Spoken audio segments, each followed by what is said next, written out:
Dum ba-dum bum ba-dum bum bum bum. Bum ba-dum bum ba-dum bum bum bum. Bum ba-dum bum ba-dum bum bum bum.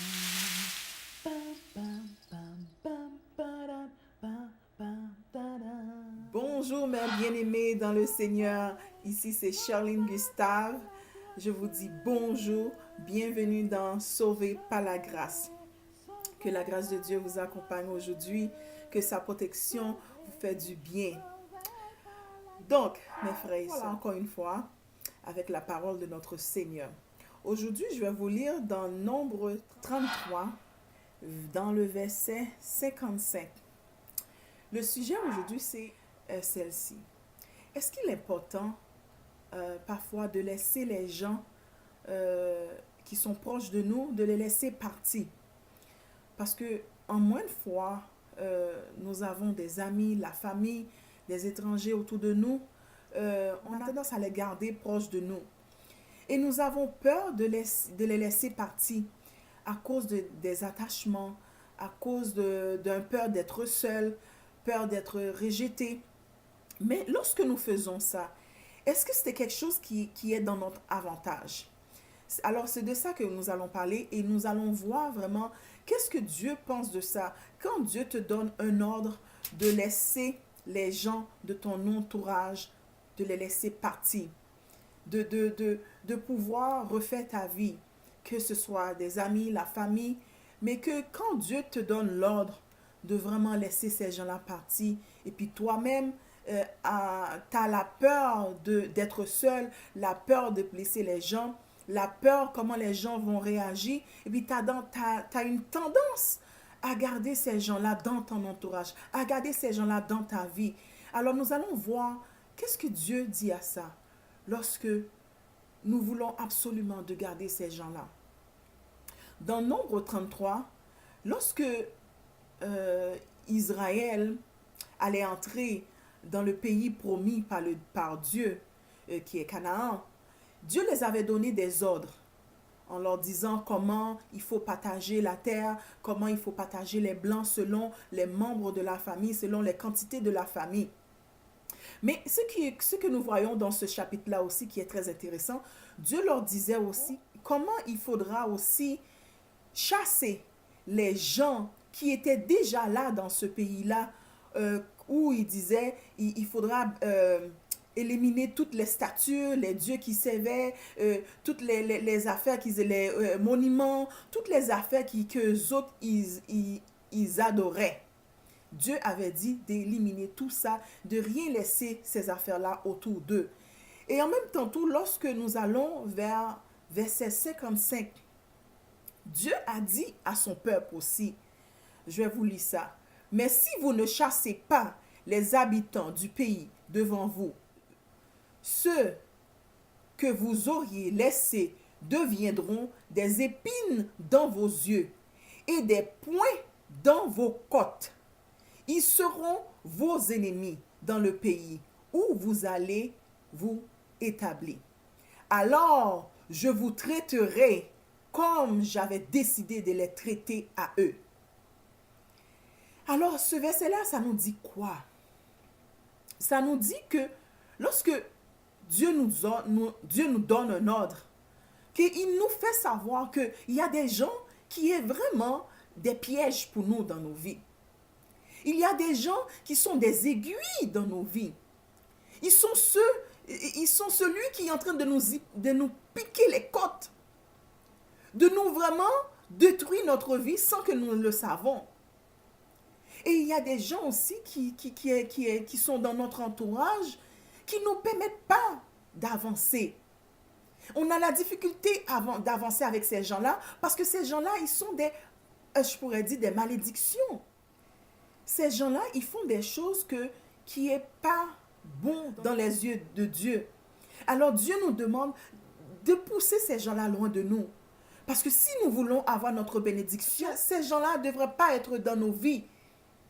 Alors, il nous dit là, dans ce verset-là, 55, il demande à le peuple de chasser ces gens-là, de les envoyer loin d'eux, pour qu'ils puissent avoir le pays pour eux. Parce que ces gens-là, c'était des gens qui ne faisaient pas les commandements de Dieu. Alors Dieu dit, alors si vous laissez quelques-uns parmi vous, ils vont devenir votre ennemi.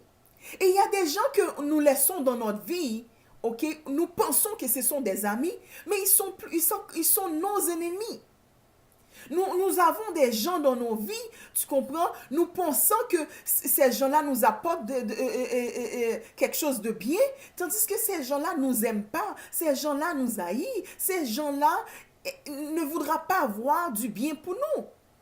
Et nous autres, en tant qu'un cœur humain faible, nous avons peur d'être seuls, nous oublions que nous avons un créateur qui est là en tout le temps avec nous. Alors, nous voulons garder ces gens-là dans notre vie, bien que nous savons qu'ils ne sont pas bien dans notre vie. Alors Dieu nous dit,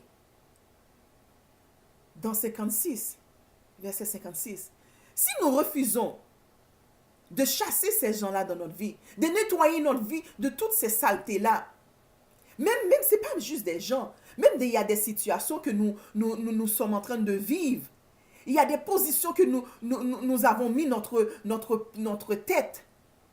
Nous ne devrions pas être dans cette situation-là. Nous devrions sortir de cette situation-là aussi. Et nous refusions. Alors Dieu nous dit, alors je vous traiterai comme j'avais décidé de les traiter à eux. Ça veut dire Dieu avait un sort pour ces gens-là. Parce que ces gens-là ne faisaient pas les commandements de Dieu. Alors Dieu a déjà des malédictions pour ces gens-là. Il a déjà un sort pour ces gens-là. Alors il dit à le peuple, si vous refusez de chasser ces gens-là dans votre vie, si vous refusiez de voyer ces gens-là loin de vous, vous les gardez dans vos pays, alors les sorts que je réserve pour ces gens-là, les malédictions que je réserve pour ces gens-là, je vais vous le donner à vous. Je veux vous traiter la même façon que j'avais décidé de traiter ces gens-là. Alors mes frères et sœurs, c'est là que nous venons. Il y a des fois, nous devrions nettoyer notre entourage. Nous devrions faire de la place pour notre Dieu dans notre vie. Nous devrions marcher dans un chemin pur. Il y a des gens dans notre vie qui sont des gens de piège, des ennemis. Qui sont des gens qui nous piquent sur le côté. Ils rient avec nous, mais tandis qu'ils ne sont pas vraiment nos amis. Et ces gens-là, Dieu voit leur cœur. Nous ne pouvons pas voir le cœur de ces gens-là, mais Dieu les connaît. Alors lorsque Dieu insiste pour que vous nettoyiez votre vie, nettoyez la situation que vous êtes en train de vivre, nettoyez quelques amitiés que vous avez, qui vous empêchent d'arriver dans votre mission à Dieu, qui vous empêchent d'arriver dans la relation avec votre Dieu, vous devriez apprendre à mettre ces gens-là de côté. Vous devriez apprendre à nettoyer votre vie. Parce qu'il y a des gens qui nous empêchent d'avoir notre bénédiction. Juste le fait de faire contact avec ces gens-là, juste le fait de parler avec ces gens-là, juste le fait d'être dans une relation quelconque avec ces gens-là, ils sont en train de servir toutes sortes de dieux. Ils sont en train de faire toutes sortes de choses. Alors ils ne sont pas purs. Alors ça nous fait devenir impurs aussi. Alors Dieu nous dit, si on refuse de nettoyer notre vie, notre entourage, alors le sort qu'il avait réservé pour ces gens-là, il va nous traiter de la même façon. Alors mes frères et sœurs, aujourd'hui je suis ici pour vous dire, il ne faut pas avoir peur d'être seul. Il ne faut pas avoir peur de laisser les gens partir. Parfois c'est notre bénédiction qui est en train de venir vers nous. Et ces gens-là, le fait qu'ils restent dans notre vie, ça retarde notre bénédiction. Ça retarde le futur que nous devrions avoir vraiment. Sachez que Dieu est un Dieu fidèle. Il ne veut rien de mal t'arrive. Alors lorsqu'il te donne un commandement, lorsqu'il te donne une révélation, il te dit, Je veux que tu nettoies ton entourage. Je veux que tu laisses cette personne s'en aller. Il ne faut pas avoir peur parce qu'il est fidèle. Notre Dieu, c'est un Dieu fidèle. Et ne pense jamais que tu es seul. Physiquement, tu peux penser que tu es seul. Physiquement, oui, ça paraît que tu es seul. Mais tu es jamais seul. Tu as un Dieu qui te surveille 24 heures sur 24. Il ne dort jamais. Il ne sommeille jamais juste pour te garder. Notre Dieu, moi je dis toujours, notre Dieu, il est comme notre esclave. Parce qu'imagine quelqu'un qui ne dort jamais juste pour te surveiller, pour regarder toutes choses qui se passent dans ta vie, qui te protège, qui veut rien t'arriver. Il est toujours là, ses yeux sont toujours sur toi. Ça, c'est plus qu'un esclave. Il y a des gens, des chrétiens qui disent « Oh, moi, je ne vais pas servir Dieu parce que être chrétien ou chrétienne, c'est comme être un esclave parce qu'on doit toujours prier, on doit toujours faire des choses, on doit toujours faire ci, on doit toujours faire ça. » Mais lorsque nous regardons tout ça, je pense que la vraie personne qui est esclave de l'un l'autre, c'est Dieu. Parce que nous autres, on ne surveille pas Dieu 24 heures sur 24. Nos yeux ne sont pas sur Dieu 24 heures sur 24. On ne le prie pas 24 heures sur 24. On n'essaie pas d'avoir une relation avec lui 24 heures sur 24. Mais lui, tandis que lui, ses yeux sont 24 sur 24 sur 3. Il ne veut pas que ton pied heurte dans une pierre. Il veut toujours te garder comme un diamant précieux. Il te garde comme la prunelle de son œil. Tellement qu'il t'aime. Tellement il ne voudra jamais que quelque chose t'arrive. Il veut que ton bien. Alors qui ne pourra pas aimer ce Dieu? Alors mes frères et sœurs, je suis ici pour vous dire, apprendre à nettoyer votre entourage. Apprendre à savoir avec qui vous parlez. Apprendre à savoir avec qui vous faites des amis. Lorsque vous êtes chrétien, vous devriez aussi chercher à qui vous devriez faire des amis. Vous ne pouvez pas prendre des païens dans votre vie. Et il y a des gens aussi qui est dans votre vie, ils prétendent qu'ils sont, qui prétendent qu'ils ne sont pas des païens, et tandis qu'ils sont des païens.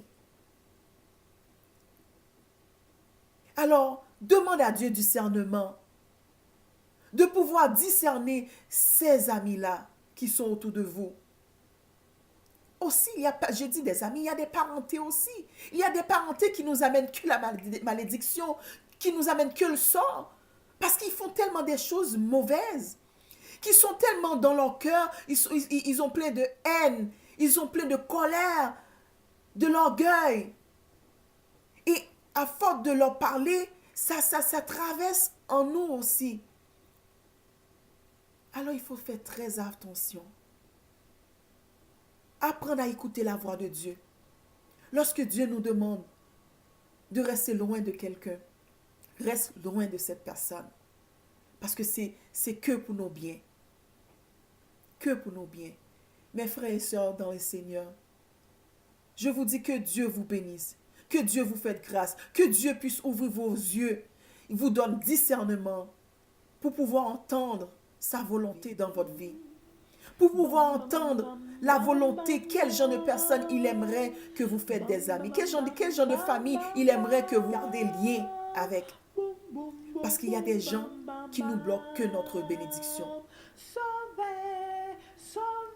Alors mes frères et sœurs, c'était Charlene Gustave dans Sauvé par la grâce qui vous parle. Je vous dis à la prochaine à mon autre émission.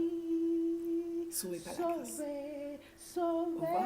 Par la grâce. Sauvé par la grâce. Sauvé par la grâce. Nous allons dans la terre bénie.